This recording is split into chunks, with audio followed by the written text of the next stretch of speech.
السلام عليكم ورحمة الله وبركاته. magacaygu waa Abwaan Muumin. halkan waxaan ku soo gudbinayaa gabay aan saa u dheerayn oo ku saabsan hooyo macaan ama abaalka hooyo ay u gashay qof kasta oo ay dhashay intay ka soo korinaysay. gabaygiina waa kan: halkunkii hore aadmigii iyo aadan iyo xaawo, iminkoo adduunyada khalqigu meel walba ekaaday, iridaad ku nooshahaa nafluhu ku istireexaaye, abaalkaaga hooyoy haddaan erey ka suureeyo, addoon kaleba daayey haddaan ani isfaalleeyo, alla ilahe la-aantaa qof nool maba ahaadeen. duhuriyaa leylkii adoon oomatiba laacin, walla cumal xanuun badan adaa ii adkaysadaye, adigoon itaal badan lahayn ama awood buuxda, uurkaaga adigaa sagaal aayar igu qaaday, umuldihashadaydii adaa oo hinladi waayey, sidii ruux la aayiray adaa foosha ku ilmeeyey.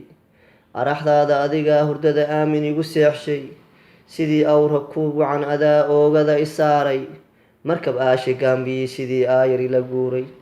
usha dhabar xanjeerkii adoo igu adkaynaaya, inaan dhacay intaad moodayay oloshay laabtaadu, markaan iraadaba maxaad oofta ka hingootay, amin dhexe hameenkoo dumo uun ku wada jiifo, ima daayacay sida intaad orod u soo toostay, ibahaaga hooyoy maxaad ii anqari siisay. aradkaad xirnayd iyo dharkii kuwaas turay jiirka, akhasiyo hunqaacada markaan ooda kaga qaado, alxamdulilah hooyoy adaan iga ajoonayn.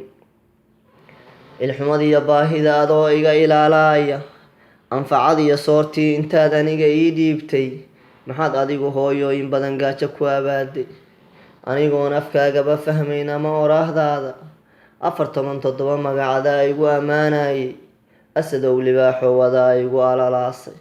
abaartiiyo colaadihii haligay aqalka Soomaali, markii ehelku kala rooray ee ayda lagu yaacay, alla maganti hooyoy adaa joogay agahayga, wax dhanoodaas xaan ii gasho waana igu oontay, iftiinkii waxbarashada waxaad igu ikraamaysay, asaagaa ka dheeree waxaad igu abraaraysay, khiyaarnimo inaan koro waxaad eebbahay bariday.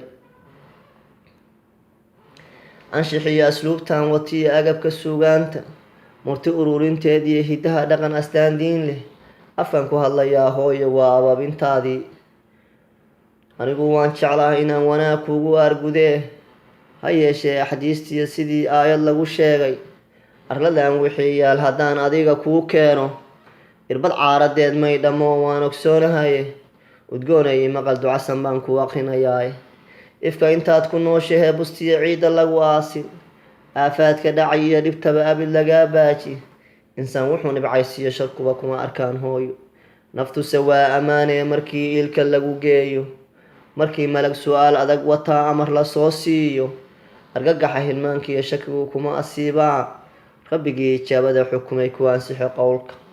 aakhirkii qiyaamada markii buunka la afuufo, cabsi awgeed maantuu ilmuhu oogta ka ciroobo, abaalqaasim maantaas umoy kuwaa shaaca qaadiyey, albaabada jannada kaad rabtaba aqal lagaasiiyo. asalaamu calaykum, waa mahadsantihiin.